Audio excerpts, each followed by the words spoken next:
Viewers, आज हम पढ़ेंगे फाइंड डिक्रीज़ इन रेशो। ठीक है, एक्सरसाइज 1.1 है क्लास 7 में।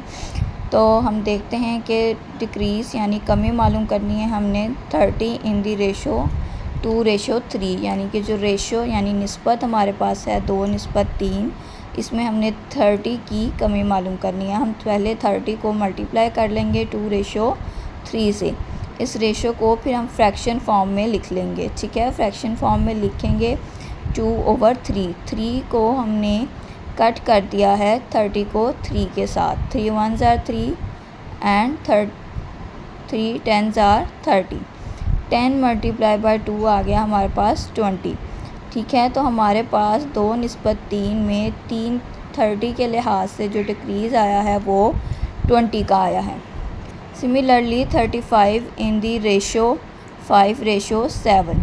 35 multiply by 5:7, then we write it in fraction form। 7 1s are 7, 7 5s are 35, और फिर 5 मल्टीप्लाई बाय 5 25 आ गया।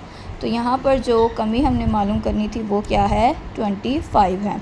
अब इसी तरह हमारे पास है 50:2:5। हमने इसको फ्रैक्शन फॉर्म में लिख लिया। 50 मल्टीप्लाई बाय 2/5।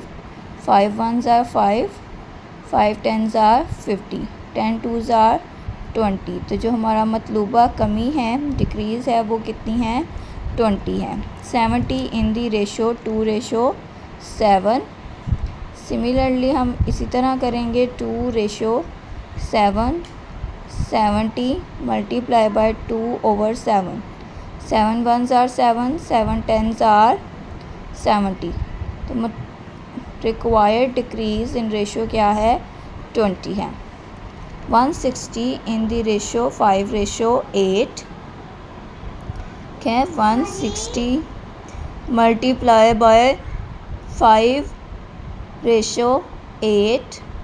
ठीक है, 160 multiply by 5/8। 8 1s are 8, 8 2s are 16। ये हमारे पास 20 बचा। 20 मल्टीप्लाई बाय 5 आ गया 40। तो 40 हमारे पास क्या है, रिक्वायर्ड डिक्रीज़ इन रेशो 5:8 है। फिर एक्सरसाइज 1.11 का क्वेश्चन नंबर 3 का 6 वाला पार्ट है हमारे पास। 420 इन दी रेशो 7:15। 420 multiply by 7:15। ठीक है, इसको हम फ्रैक्शन फॉर्म में कन्वर्ट कर लेंगे। ये आ गया हमारे पास। ठीक है, फिर हमने इसे कट कर लिया 5 से।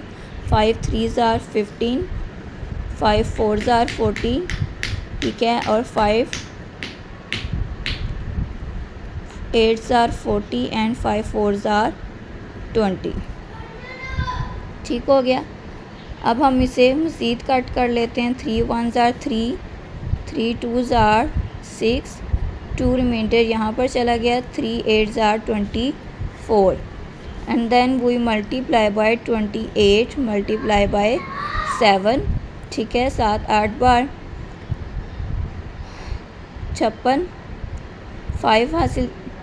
ठीक है, इधर चला जाता है। 7 2s are 14 एंड 5 19। तो ये आ गया हमारे पास 196। हमारे पास क्या है, रिक्वायर्ड डिक्रीज़ है इन दी रेशो 7:15।